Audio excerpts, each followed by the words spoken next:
तादाद है, घंटी नहीं, कान पर घंटा लगा दो फिर भी नहीं उठता। घंटी बज बज के उसका इंतकाल पुरमलाल हो गया, थक गया, वो नहीं उठता भाई, है नहीं उठता, अलार्म से नहीं उठता। फिर देर हो जाएगी तो घर में चीखेंगे उठाया क्यों नहीं। वो भैया क्या उठाने के लिए किसको बुलाएं, कोई चौकीदार को बुलाएं, कोई लिफ्टर बुलाएं। और कमाल की बात यह है कि उठना मुझको है, जिम्मेदारी किसी और की। खुद क्यों नहीं उठ सकते टाइम पर। मैं उस शख्स को जानता हूं, हमारे एक मुबल्लिग को, इस्लामी भाई को, जो इस घड़ी की जो बेल बजती है ना, T T T T T T, हल्की हल्की सी अलार्म, इस घड़ी के अलार्म से वो इस्लाम फजर में उठा करते थे। अल्हम्दुलिल्लाह। एक एहसास होता है यार। क्या ऑफिस वाले लोग नहीं उठते? बताइए, क्या नहीं उठते? सब उठते यार, लाखों करोड़ों लोग उठते हैं। आप कौन सा आइटम हो यार, उठने के लिए नाम ही नहीं ले रहे हो।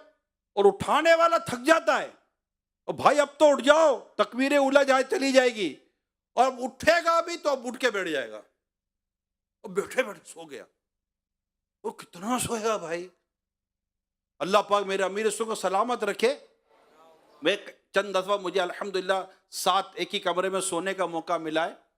एक छोटा सा टाइम पीस है, alarm T T T T T T बजता है, ये बजा ना, अब यूं उठ के बैठ गए, और किबला रू आपने चेहरा किया, बेल बंद हुई जो, और अब आपने वो जो अपने औराद और वज़ाइफ पढ़ने ना उठने के बाद के, वो पढ़ लेंगे, और फिर उठ के।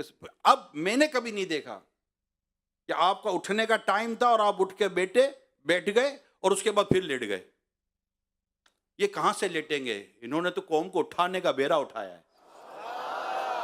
जो कौम को उठाने का बेड़ा उठाते हैं वो लेटते सोते नहीं है। यूं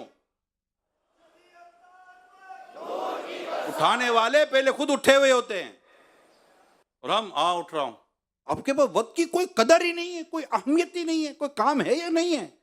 कि सोना है, उठना है, दूसरे काम करने हैं। जहां जहां टाइम जाया हो रहा है अपने वक्त को बचाएं, और सारे के सारे नियत करें इंशाअल्लाह इन मुबारक घड़ियों की खूब खूब कदर करेंगे, इसकी अहमियत को समझेंगे।